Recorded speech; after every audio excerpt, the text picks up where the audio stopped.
क्या फॉर्मूला रट रट के हो गए हैं परेशान? तो एक स्टडी सेंटर पे है इसका समाधान। आइए आज हम आपको घन के सभी सूत्रों को बताएंगे कि किस प्रकार से इसका निर्माण होता है, जिसके माध्यम से आप आसानी से इसे याद रख पाएंगे और कभी नहीं भूलेंगे।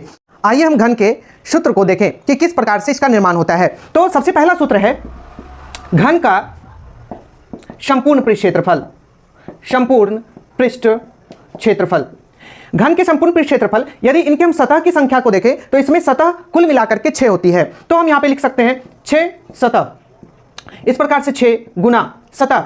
यदि एक सतह का क्षेत्रफल देखा जाए तो आप यहां पे आसानी से देख पा रहे होंगे कि इसके प्रत्येक सतह वर्गाकार होते हैं और वर्गाकार क्षेत्र का, वर्गाकार सतह का क्षेत्रफल भुजा स्क्वायर होता है। इस प्रकार से हमें घन के संपूर्ण पृष्ठ क्षेत्रफल जो कि 6 गुना भुजा स्क्वायर 6a स्क्वायर प्राप्त होगा। ठीक इसी प्रकार से इसके हम वक्र पृष्ठ क्षेत्रफल को ज्ञात करें, घन का वक्र पृष्ठ क्षेत्रफल, तो वो क्या होगा? वक्र पृष्ठ क्षेत्रफल।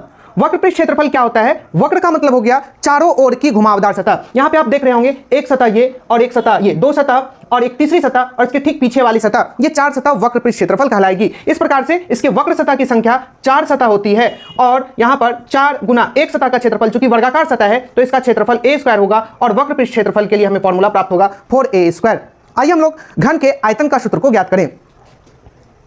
घन के आयतन, घन के आयतन को निकालने के लिए हमें इसके आधार, घन के आधार का क्षेत्रफल गुने ऊंचाई करना होगा।